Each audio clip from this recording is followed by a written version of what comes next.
नमस्ते, मैं शर्मिला साळुंखे, अध्यापिका श्री स्वामी विवेकानंद शिक्षण संस्था कोल्हापुर संचलित श्री कातोबा स्कूल दिवे, तालुका पुरंदर, जिला पुणे में से हूँ। विद्यार्थी मित्रों, 9वीं तथा 10वीं कक्षा में प्रश्न क्रमांक 5 उपयोजित लेखन का होता है। उसमें तो निबंध लेखन है ही।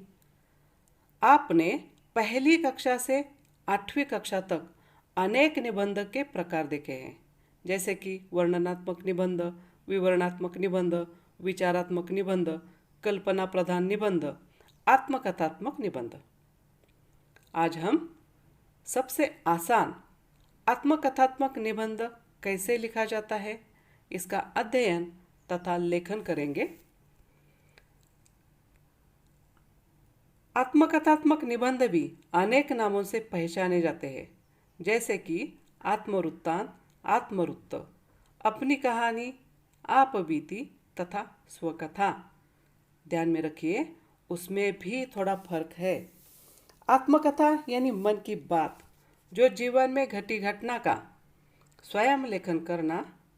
आत्मकथा स्वयं अनुभूति की गहराइयों को छू लेती है। और आपबीती यानी सुख तथा दुख का वर्णन तो होता ही है, लेकिन अपनी शिकायत भी प्रभावशाली ढंग से व्यक्त करना आपबीती है।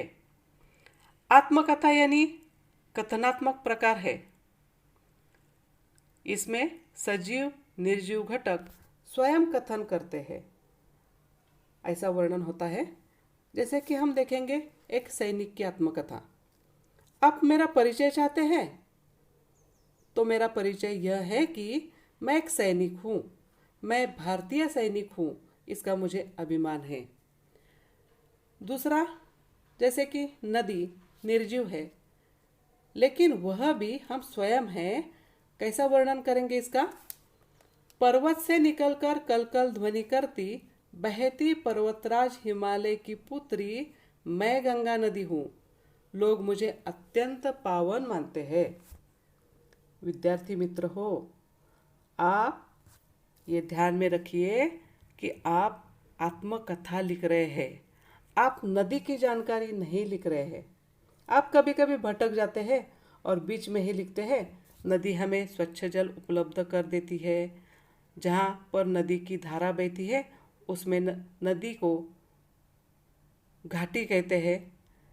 ना बाबा ना, ऐसा हम नहीं करेंगे, हम विषय से नहीं भटकेंगे। अपने बीते हुए जीवन का वर्णन होता है आत्मकथा। और विद्यार्थी मित्रों, ध्यान में रखिए, आत्मकथा जीवित रहे लिखी जाती है, उसमें मृत्यु नहीं लिखे जाते हैं। आप उसमें मृत्यु की नोंद नहीं करेंगे। ध्यान में आया?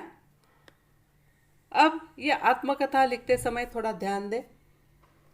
वाक्य लिखते समय वह वाक्य प्रथम पुरुषी एक वचनी उसका लेखन होता है, जैसे कि मैं, मेरा, मुझे। इस उत्तम पुरुष के शब्दों से हर वाक्य की शुरुआत करना है। चंद प्रसंग रोचक ढंग से लिखना है। उसमें भाव, भावना, सुख दुख, आदत, ज़रूरत, उपयोग, कार्य, इसका शोध भी आपको लेना है। आपकी निरीक्षण शक्ति तो जागरूक रखनी ही है। अब हम लिखेंगे फटी किताब की आत्मकथा। देखिए, इसमें प्रस्तावना की ज़रूरत नहीं। आत्मकथात्मक निबंध में प्रस्तावना अगर नहीं करेंगे तो चलता है, लेकिन आकर्षक शुरुआत होनी ज़रूरी है। उसमें कल्पकता चाहिए और आपको विषय में समरस होना ज़रूरी है, एकरूप होना ज़रूरी है।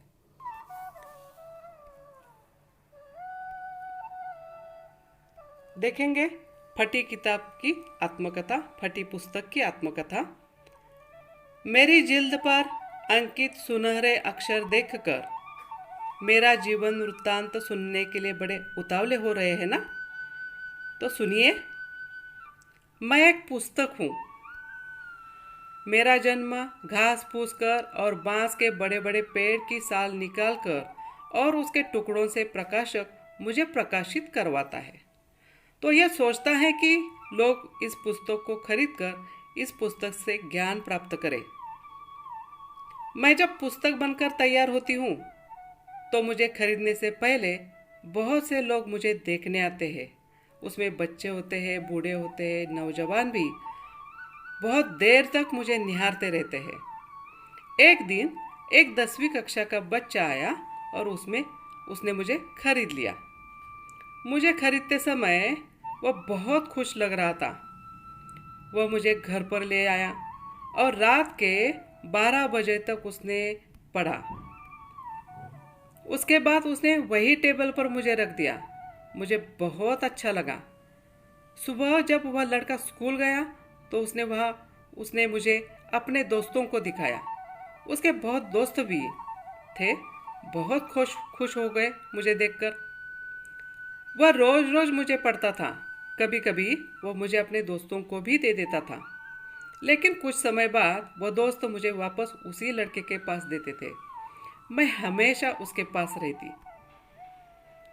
वह कभी कभी मुझे अंधेरे में छोड़ देता था।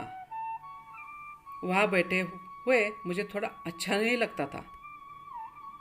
उस बच्चे के रोज रोज पढ़ते मुझ पर कई निशान हो गए थे और मेरे कुछ पन्ने भी उखड़ने लगे थे। तो उस बच्चे ने मुझे अलमारी के किसी कोने में रख दिया। मैं वहां बैठकर बोर हो जाती और उस वक्त मुझे कभी गुलजार जी की कविता मुझे याद आती थी और अपने आप आंखों में आंसू आ जाते थे। गुलजार जी ने मेरे मन की बात कही थी ताकि सब मुझे पढ़े। वह कविता ऐसी थी, किताबें झांकती है बंद अलमारी के शीशों से, बड़ी हसरत से तकती है, अब महीनों मुलाकातें नहीं होती, अब अक्सर गुजर जाती है कंप्यूटर के पर्दों पर, बड़ी बेचैन रहती है किताबें, उन्हें अब नींद में चलने की आदत हो गई है। अलमारी में धूल की वजह से मेरे पन्ने खराब हो चुके थे। तभी उस लड़के ने एक दिन रद्दी वाले को मुझे बेच दिया। मैं पूरे बस्ती में उस रद्दी वाले के ठेले पर बैठकर इधर उधर घूमती रही। तब कई लोगों ने मुझे देखा। उस ठेले वाले ने भी लोगों को मेरे पन्ने फाड़कर लोगों को उसमें से कुछ कुछ दे दिया। मुझे बहुत दुख हुआ। मैं सोच रही थी कि लोग मुझे लेकर ज्ञान प्राप्त करके अपने जीवन को बदलते हैं, सुसंस्कारी बन जाते हैं, ज्ञानवान बन जाते हैं। उनके बच्चे भी पढ़ लिख कर शिक्षा प्राप्त करके जीवन में आगे बढ़ जाते हैं। और कहने के लिए मुझे बहुत दुख होता है कि कुछ लोग थोड़े से पैसे के लिए मुझे बेच देते हैं। बहुत दिनों तक मैं उस ठेले वाले के दुकान के कोने में पड़ी थी। अचानक उसी ठेले वाले ने किसी कंपनी को मुझे और मेरे साथ कई पुस्तकें बेच दिए। बाद में उस कंपनी जाने के बाद मुझे पता चला कि उस कंपनी के लोग मुझे और बाकी कई पुस्तकें मशीन में डालकर नया रूप देने वाले हैं। मैं फिर बाजार में प्रकाशक के पास जाने वाली हूँ। यही मेरी जिंदगी है और यही मेरा सुख दुख। दोस्तों, आपको कैसी लगी फटी पुस्तक की आत्मकथा?